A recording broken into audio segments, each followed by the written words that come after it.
চুলের এরকম অবস্থা থাকবে। সবার আগে এই অ্যাপ্রিকম দিয়ে 4টে সেকশন, ইয়ার টু ইয়ার সেকশন, ঠিক আছে। কারণ 90% কাজে আমার ক্লায়েন্টের চুলে আমি ইয়ার টু ইয়ার এবং ট্যাঙ্গেল পাবই।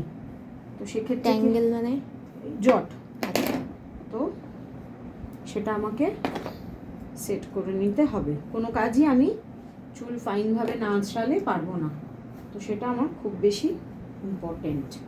হয়ে গেল 4টে সেকশন হয়ে গেল।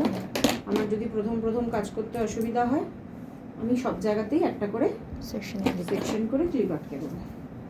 হলো, এবার এই করে এই কেন না এটা করছি, যাতে ক্লায়েন্টের চুলে যত বড় চুল হবে তার নিচের দিকে তত বেশি ট্যাঙ্গেল থাকবে এবং সরু হয়ে গিয়ে তত প্রবলেম হবে। সেই জন্য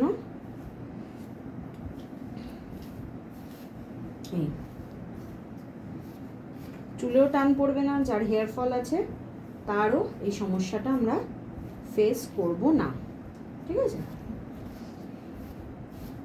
কারণ যদি ডিরেক্ট টানি, অনেকে যেরকম আমারই হয়, আমার স্ক্যাল্পে কেউ টাচ করলে আমার মনে হয় প্রচণ্ড লাগছে, তো এটা ক্লায়েন্টের ক্ষেত্রেও তো আমাকে মাথায় রাখতে হবে। তো সেক্ষেত্রে কি পড়লো ওখানে হেনা, সেক্ষেত্রে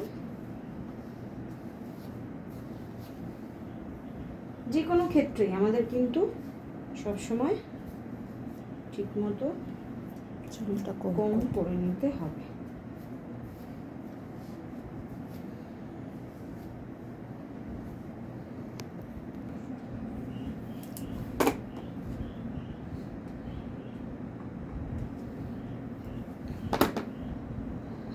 যখনই আমি চুলে সেকশনিং করব তখন কিন্তু আর এই কম ইউজ করা যাবে না।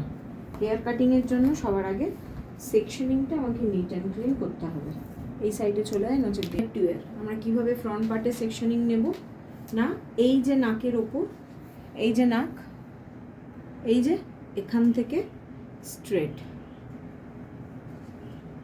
এইটা হচ্ছে আমার মিডল পার্টে। কারণ নাক তো কারোর বেঁকা জেনারেলি হবে না, কিন্তু অনেকের কি হয় এই চুলের সামনেটা মোড় থাকে, তখন আমার দেখ এখানেই দেখ মনে হচ্ছে যেখানটা উঠে রয়েছে, তখন কি হবে আমাদের সেকশনিংয়ে গন্ডগোল হয়ে যাবে। সেই জন্য সবসময় কি না এই এখান থেকে স্ট্রেট এটা হয়ে গেল।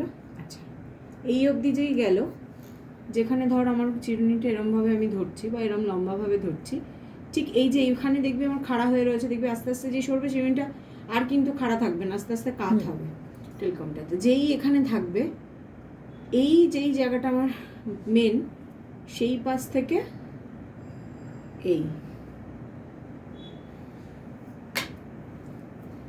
দেখ কানের এই একদম কানের যেই ওপরটা টপটা এখান থেকে স্ট্রেট, এইটা পুরো স্ট্রেট হবে, ঠিক আছে।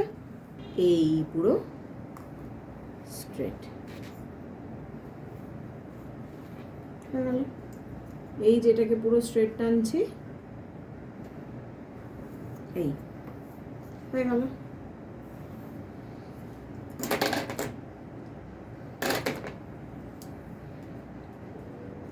তাহলে দুটো সেকশনে